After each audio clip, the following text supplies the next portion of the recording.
But here's something I'm going to reveal that no one else has ever seen. Hi, Roger Christian, and I've got some of the scenes from Alien here, which I art directed for Ridley Scott. I was actually on Life of Brian. I was designing it with Terry Gilliam. 5 weeks before we left for Tunisia, it got cancelled because the financier had read the script and said it was blasphemy, and he cancelled it on the spot. And I got a call from Ridley that same day it was cancelled saying, "Get your backside down to Shepperton, I need you down here." And that's how the universe conspired that I was able to help create the entire interior of the Nostromo for Ridley.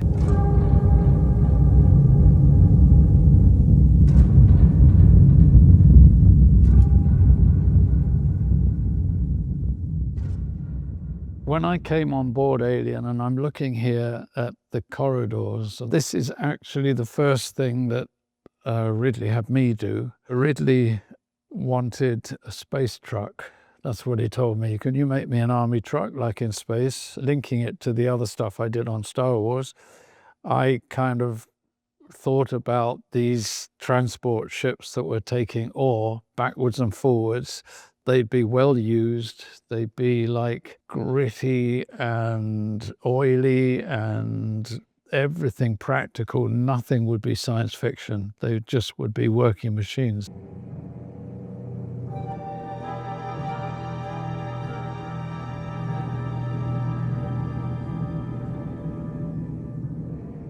The first thing that Ridley asked me was he had to do a screen test for Sigourney Weaver. He said, could I build him a piece of the Nostromo to shoot her screen test rather than her being with a white wall and a potted plant, which was how most screen tests were done. When I came on board, they built a wooden structure around 2 stages at the entire Nostromo. They got the pieces of that, put it together. I got my prop boys who I'd trained on Star Wars, they got hired, and I looked at the scrap that the assistant had bought to make this huge science fiction film out of, and he got one jet engine, a few bits and pieces, had no idea what to do. So I got my buyer to go and buy a few truckloads like I had before, and we got a lot of drain piping, again, which I'd used in Star Wars. And you can see here on the corridor, I stuck all those in. We put up switch panels that I had the special effects make up with switches that worked. And we put endless pipes down, and then we got all of these old telephone exchanges, anything I could get, wires. We put crates on the floor, which were red kind of crates, and they went in the walls. And I made a mock-up of a bit of the corridor for Sigourney Weaver to do the screen test in, and it looked amazing. That was it. Ridley said, just go ahead. So I got stuck in. He wanted to drift around the Nostromo as if it was like the Mary Celeste, the famous galleon that was found sailing, but with no crew on board. We just put in a few little things that, like the pecking bird, little bits of steam coming out, so that this was a working ship, but there was no one on it. It was that eerie kind of opening. And so the corridors really came to play at the start of Nostromo to give you that feeling of, working space tug, really.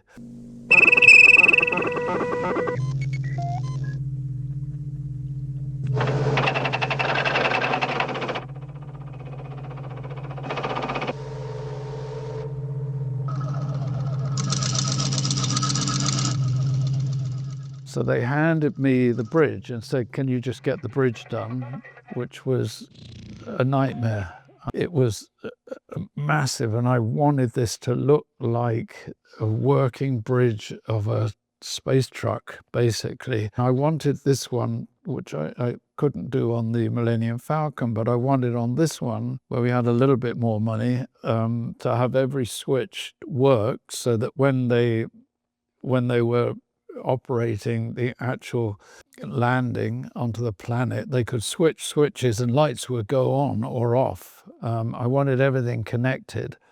I got little tiny, like my clamshell videos, tiny ones, and we put those in the cockpit view screens, and they were working, they were played back. Ridley wanted, quite rightly I think, to shoot in anamorphic, and so you couldn't see the ceiling. And I know he drove the Michael Seymour, the designer, and the construction crazy, but he kept lowering the ceiling down in the bridge set. I think it went down 5 times.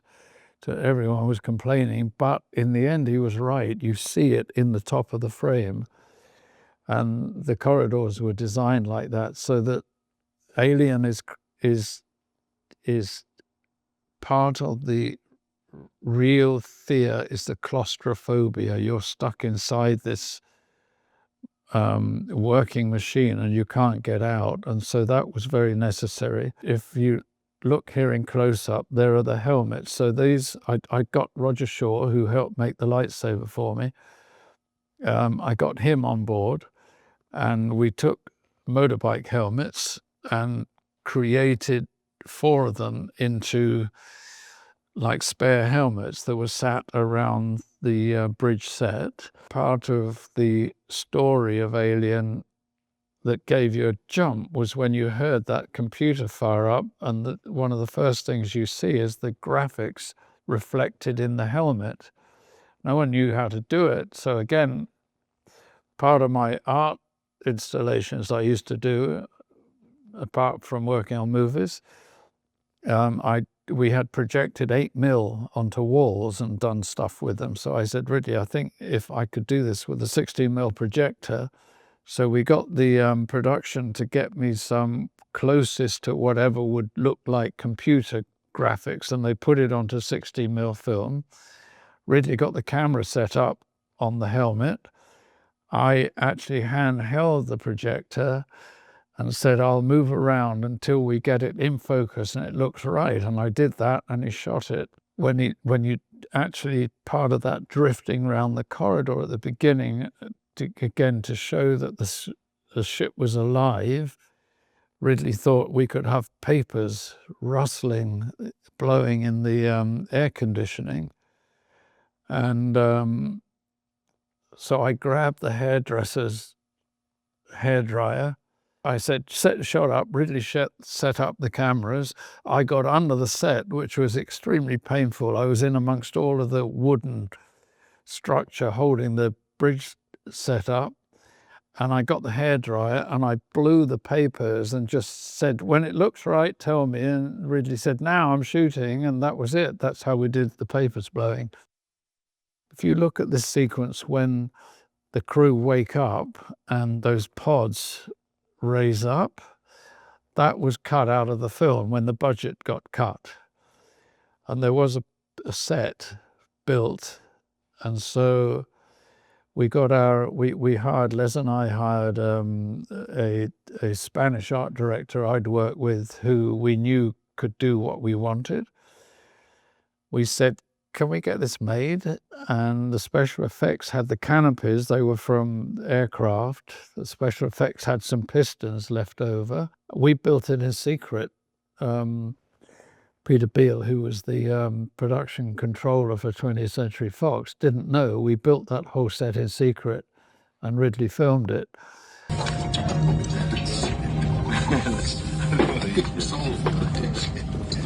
The food is terrible.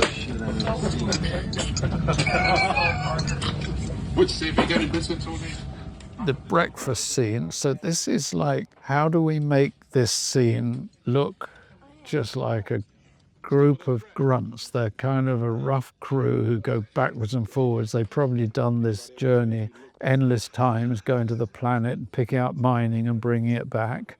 And I reflected all of that into, I found picnic stuff, I found Tupperware, I found, I thought they, doesn't matter if they're in space, they'd have coffee. Everyone wakes up and gets coffee. I thought that would still be familiar. So we put in a kind of coffee making machines. We put in cereals. I had them put into plastic containers. Everything was designed to be modular as it would be on a ship. This was my kind of modus operandi, always make it look natural, make it work. Again, it was just attention to detail that I think makes science fiction work, which hadn't been done before. Ridley got several cameras up and just told the actors to ad-lib it, to make the scene kind of work naturally and everything. And I remember really getting frustrated because they had to, at some point, come out with the dialogue that was written for the scene, and they were just chatting on about different stuff, and Ridley was filming, and I remember him saying, "Look, can you guys just say the lines now?" I'm willing to take that chance. Just cut it off and You take the responsibility? Yes, I'll take the responsibility. Get him out of it. What do you want to do? To make that look really real, I got bits of oysters and a few other things like that, and we layered all those in. He's picking them up. That's a piece of an oyster that he's poking up. I found pens that looked like scientific instruments, and the medical bay, I filled it. The tubes that he pulls out, they were actually original tubes that the special effects found, and then we have those built into the wall. You could unscrew them. Everything was, again, real. That was my big thing, to make it real. When they did the digital versions, they asked me to kind of do a commentary on it. I was afraid to put it in the Blu-ray player at the time because I thought all this junk and scrap again that we built into this is probably going to show up like it showed up with George on when he redid all of the 6 films and digitized them. It didn't, and I think partly because Ridley put smoke into every set as a diffusion that helped it. It looked just as real as when we'd made it, so I was very relieved. There was nothing that stood out. What happened to this guy when he backed out? The most iconic scene, they say, in cinema is the chestburster scene. We had to build a table in 2 halves. One half where John Hurt could sit on a chair and lie back, and then the body was placed and the chest was fake. It was very carefully worked out. So no special effects. We had to do it for real. So Ridley set up like 4 cameras and didn't tell the actors. They didn't know what was coming. And they were called down to the set. And then Ridley said to me, "Can we, when this bursts out, can we make the chest look real?" So I sent one of my guys down to the abattoir. There was one in Shepperton Studios by chance. And we bought a load of offal, sheep's pipes and intestines, all sorts of stuff, packed it in. It was terrible. It's stinking in the film lights. So the first setup, they had it with blood pipes, and Roger Dicking was under the table, and he had to push the baby alien through the first take, and all the actors are standing around. Nobody knows what's going on, and they were pretty worried because when they came in, the crew was covered in plastic, the cameras are covered in plastic. They were thinking, what is going to happen? And it didn't break through. It just spread blood onto the T-shirt, didn't break through the fabric. So we called cut. He sent the actors off again, and they very carefully razor bladed the fabric of his T-shirt. Then Ridley said, "Put some more blood pipes in, burst it out like that." And I think probably on purpose, one of the special effects rigger pointed one. It just happened to point at Veronica Cartwright. The second time it burst through a bit more. It still didn't come through. And in the end, you're looking at this thinking, wow, this is failing. But in the end, the build-up of the shots, Ridley used them all. It built the tension. The third take, by then, they were pretty scared and wondering what was going to happen. Everything came out. Veronica Cartwright got a blood spurt right on her face. She collapsed for real under the table. Everyone was shrieking. If you allow things to happen, sometimes it's genius.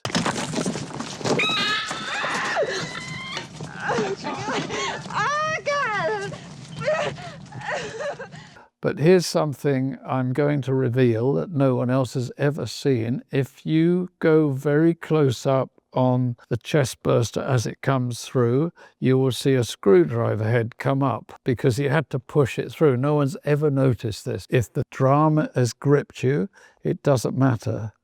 That's what's most important. I had to film a sequence for Indiana Jones when I was doing The Phantom Menace. At the end of the shoot, I had to stay behind and shoot a whole sequence. And I mentioned to George, the sequence bridges two episodes. One where Indy is young and he gets on a boat. When he gets off, he's older. George said, no one will ever notice. This is the shocking thing about people watching movies. Part of directing is standing there making decisions when everything's going wrong all the time and you have to make it work. And that's where the magic comes. And this is a very valuable lesson for filmmakers, anyone who wants to be. You start up thinking, oh, I'm going to have these perfect shots and perfect this and perfect acting and everything. I love now the toy box is open. You can do anything CGI, you can whatever now since the advent of what ILM have done and Weta and the others, they've improved everything and you can do anything, but they still use model shots, they still use creatures. Accidents happen, a reflection of a piece of light, something will change, you never know what. That's accidents that are built in and they're organic, and I think that's what helps to make things real. And I honestly, that's part of the reason why Star Wars, Alien in particular, those two films have stood the test of time. You can put those movies on now and immediately you're gripped and you're in there again. That doesn't happen with many movies. The major question I get is, oh, you work with H.R. Giger. Giger never liked movies. He was a pure artist and he came for a week. He was going to come and have a look. He was so enamored and impressed by what he was seeing. He stayed for the whole shoot. I went down the first day he was there. We put him a little we built him a little studio out of flats in the corner of one of the big studios. And I said, HR, what do you want? And he said, bones. I want bones. Can you get me bones? I happen to know where to get bones that were medically treated, because if you'd use the real ones, there's a danger of anthrax. It's very dangerous. So I knew where, and I got him a truckload of bones in. And he sculpted the planet, alien planet, and the exteriors in miniature to start with using bones, and then that was drawn up and done onto the big set.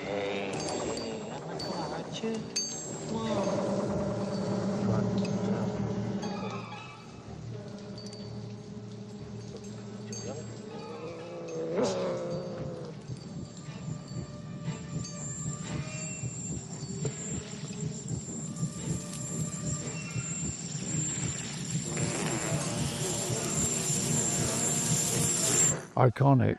The alien itself is iconic in all of cinema. It's never been repeated, and these things just all came together. Somehow the universe conspired to put us all together and we created something that is timeless.